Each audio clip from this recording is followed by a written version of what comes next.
Kiborg is a roguelike, beat-em-up, futuristic, sci-fi, action-packed indie title that I think a lot of gamers will enjoy. Hi there, my name is Dove and I love video games, especially indie-developed titles. And Kiborg by Sobaka Studio might just be the next indie gem that you need to add to your collection, so let's get going. Initially, at least for this reviewer, I was drawn to this game by the aesthetics and the overall idea of the mechanics. It straight up screamed The Running Man for me, which is initially a Stephen King novel turned into a 1980s sci-fi action classic starring the likes of the Arnold Schwarzenegger. The aesthetics and the dark sarcastic humor work well with the overall setting in the game, but Kiborg puts its own spin on things and it helps facilitate towards an awesome roguelike experience. The builds, upgrades, modifiers, and weapons that are used to add flavor and variety to the roguelike formula are very well balanced. This title truly was random with those upgrades as well, as I rarely felt like I could get the same build twice. That balance translated to a nicely evolving challenge throughout the game. Early on, the player has a little freedom and can explore different upgrades and builds, but the later levels pick up the difficulty and swarms of enemies at a good pace. The developer Sobaka Studio has been around since 2016 and has released a number of different titles. Their core focus, as they put it, is to make challenging and enjoyable gameplay. And after playing Kiborg, I'd have to say they succeeded, at least with this title. The studio consists of 5 main developers that say they collaborate with friends and colleagues as well.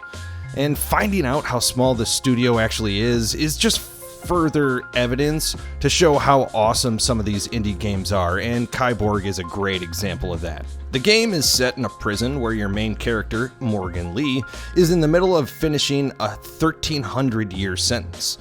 The undermining plot of the game is for your main character to fight his way to freedom.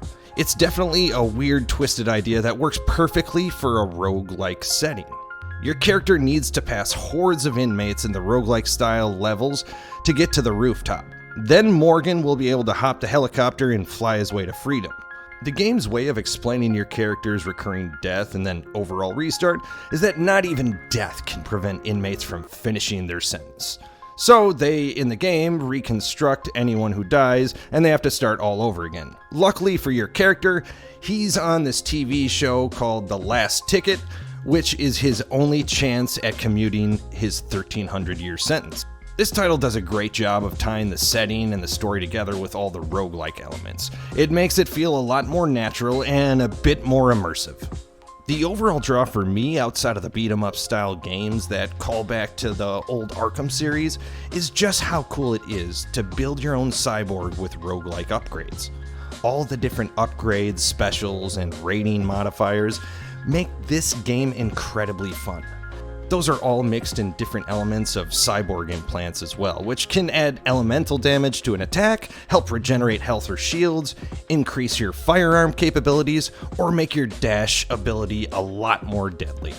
You'll also have a lot of different modifiers in the likes of mutations and synergies, which are a way for implants and mutation types to either work together or work against you.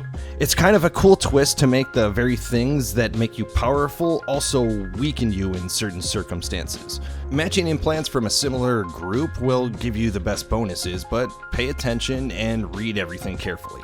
So that brings us to the combat, and that has a retro or old school vibe, and those animations work with the beat-em-up genre. Not everything's going to line up perfectly, but I honestly noticed that the more you inject combos and special moves into your combat, the more these animations line up and things look a lot less chaotic. Now, I can see the controls not being everyone's cup of tea, both with the physical controls and the camera, but if you're having trouble, I would just adjust the sensitivity settings, and if you're playing on PC, maybe map the buttons to something that works best for you. And I should note, you'll have to manage your camera along with the battle. And at first, it might be annoying to some gamers who like that auto lock feature, but once you get the hang of it, it actually is a lot less jarring on your senses. Again, I feel like this might be the barrier for some gamers. Some people love that auto lock and others love the challenge. One of the best parts of the game is not only the challenge, but the balance of all the upgrades and modifiers. Yes, they look incredibly cool aesthetically, but they bring an incredible balance to the game. All games need balance, but without any balance in a roguelike, gamers will finish the game in just a couple runs due to the overwhelming upgrades you receive. Again, all games need balance, but that line is ever so thin in this genre, and Kiborg walks that tightrope very well. Until you upgrade between runs, it is hard to just start with an overpowering build. The implants, mutations, and multiple weapon types are all random as can be. In addition, a lot of the more powerful combos and upgrades are all hidden behind that upgrade tree that you have access to between runs. Always make sure you fully vet this thing before you spend your currency, because some of the upgrades can really pay off early.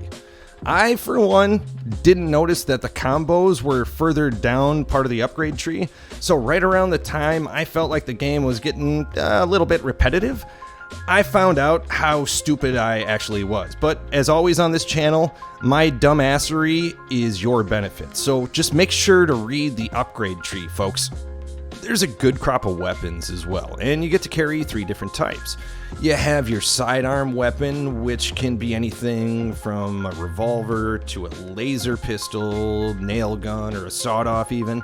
You have a primary weapon, which can be anything from an assault rifle to a full shotgun, or just something with a little more pop than a pistol.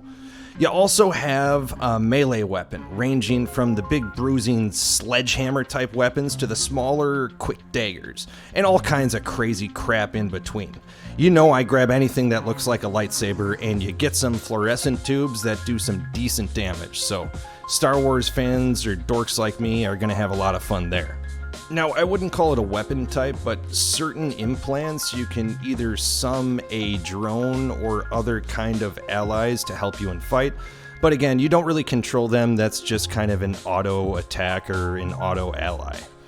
I enjoyed the way the combat felt looser and forces the gamer to control their camera, but like I said, I can see that being a barrier for some gamers.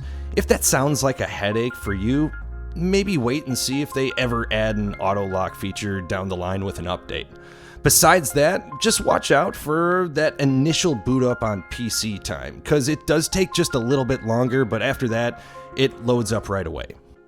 Graphically, this game really reminded me of the old Infamous series, a lot with the special effects, but also some of the animations. It felt like it's definitely a couple generations in front of where the old Infamous series left off, but still, it really works perfectly for the beat-em-up genre. I enjoyed the zany, cartoony voice acting that was in the title. It helped immerse you, and when you're in your run and start kicking ass, the immersion is there for that made-up reality show that is going on in the background. Like I said, it feels like a Russian version of Running Man.